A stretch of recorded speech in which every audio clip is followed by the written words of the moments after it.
feliz com Deus mais uma vez, de saber que Deus se faz presente dentro desse lugar, de saber que Deus se faz presente em nossas vidas. Abra a Bíblia, por favor, no Evangelho segundo escreveu São Mateus. O capítulo é o capítulo de número 5. Mateus, capítulo de número 5. Glória a Deus.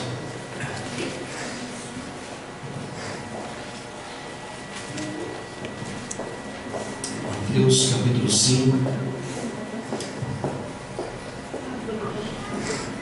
Diz assim o texto das Escrituras Sagradas.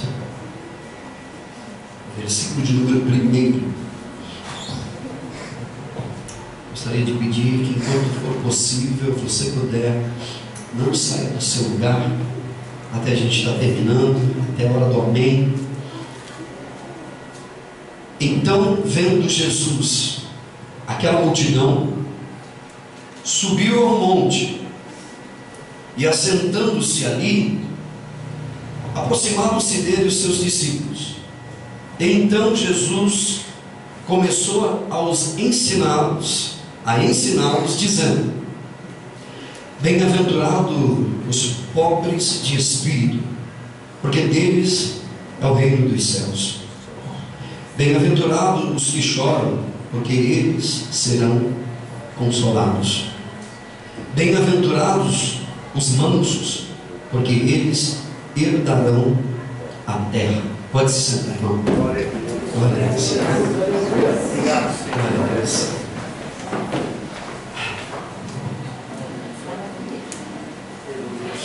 Queridos, eu sei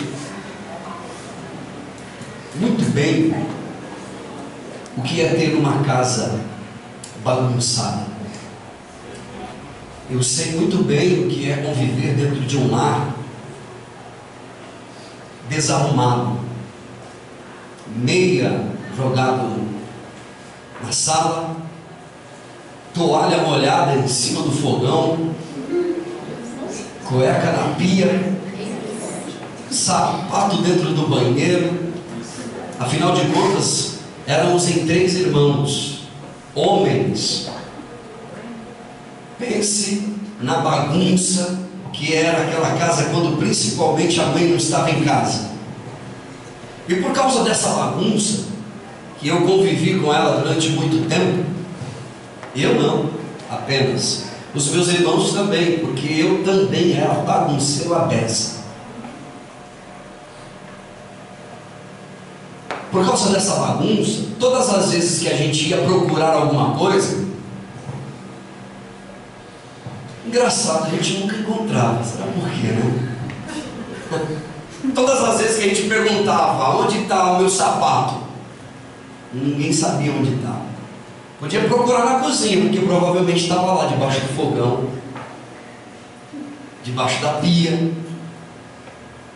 Eram 3 bagunceiros dentro de uma casa só. E o engraçado que na hora de assumir a bagunça, ninguém assumiu. A mãe perguntava assim, a dona Ivone: quem foi que deixou esse copo sujo na pia? Eu olhava para eles, olhava para mim, e tinha uma vara esperando atrás da porta.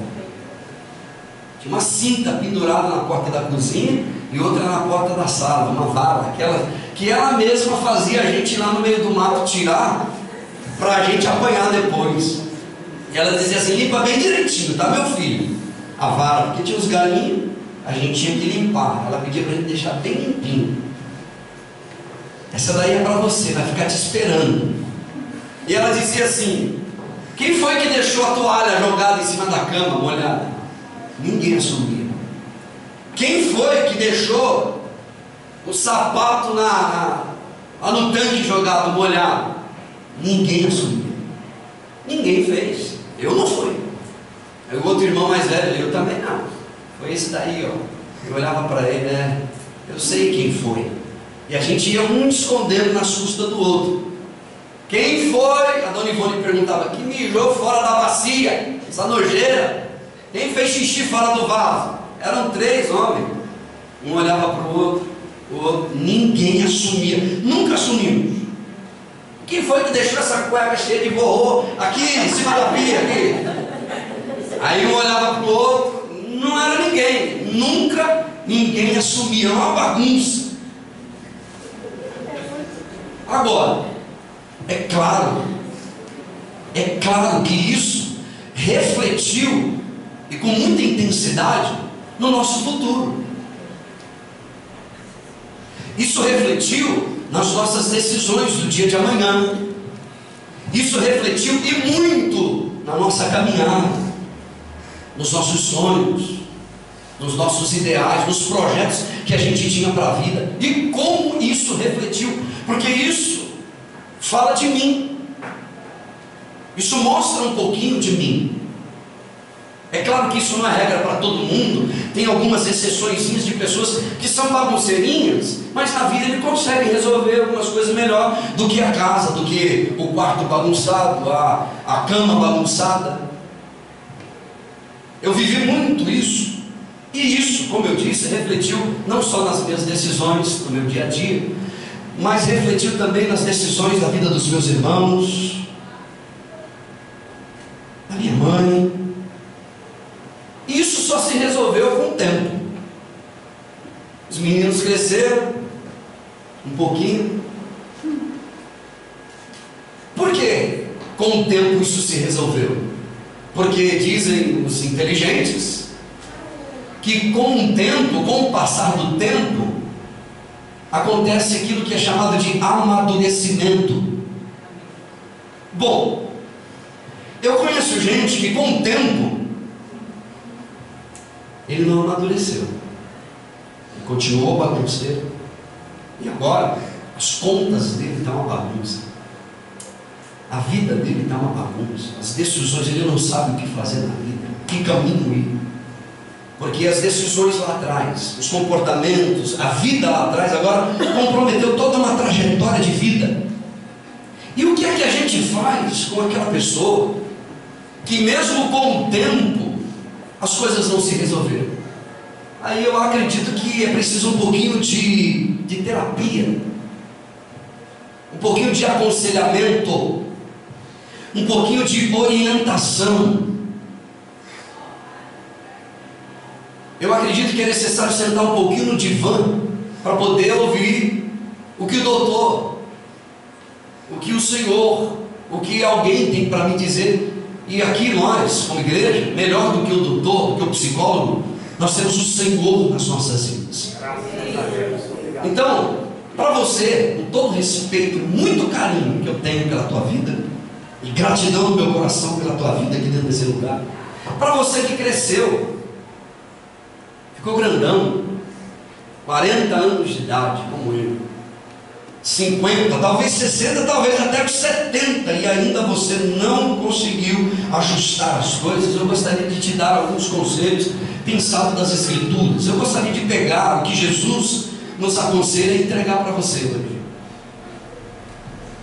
Você que talvez seja um desses ainda, que continua com a vida desregulada, sem saber para onde ir, sem saber o que fazer. Quando a gente olha para a Bíblia, Jesus está mostrando como é que a gente faz para ser feliz, qual é o caminho para a felicidade. E aqui hoje, exclusivamente, eu quero falar um pouquinho a respeito de como ter uma família feliz, ter um casamento feliz, um lar feliz. Primeira coisa que eu gostaria de dizer, eu quero dizer o que Jesus disse. Jesus disse assim: olha, felizes são aqueles que se entendem como pobres de espírito. Bem-aventurados são os pobres de espírito. Daqui a pouco ele diz assim: bem-aventurados, mais do que feliz é aquele que chora. E ele diz de novo: mais do que feliz são os mansos. E cada um desses tem uma recompensa, tem galardão. O primeiro ele diz assim: eles herdarão o reino de Deus. O segundo, ele diz assim: para esses tem consolo divino. E para o terceiro, ele diz assim: esses herdarão a terra. Glória a Deus, aleluia. Qual é o primeiro conselho de Jesus para a minha vida e para a tua vida? É que se você não tiver equilíbrio em tudo que o teu coração deseja, em absolutamente tudo o que o teu coração pede, o que ele almeja, pode ser que você coloque tudo a perder depressa. Se você não tiver equilíbrio e manter o teu coração, agora venha para dentro da casa de Deus mesmo, deixa eu falar com você, e manter o teu coração na palavra de Deus, para que o Senhor te oriente. Pode ser que depois de tudo que você fez, você coloque tudo a perder, tudo. Porque não há família, não há casamento, não existe lar nenhum que subsiste, que aguenta, que suporta um coração que não foi equilibrado, que não é pautado pela palavra de Deus. Escute o que eu vou te dizer. São milhares de pessoas que com o tempo, depois de construírem uma casa, e deixa eu dizer, construir uma família. Quando eu falo casa, não estou falando casa tijolinho, falando casa família. Eu conheço algumas pessoas que com o tempo, depois de construir uma casa, uma família, o coração deles se tornou um coração impermeável, um coração impenetrável. O dia a dia foi causando isso, o dia a dia foi provocando isso na vida dele. E eu hoje, eu gostaria de verdade que você, marido, tomasse uma decisão hoje aqui, uma iniciativa em relação à sua esposa, e quem sabe por que não em relação aos seus filhos. Sabe por quê? Que é necessário você tomar uma nova postura, uma nova iniciativa em relação aos seus filhos, à sua esposa, porque não é possível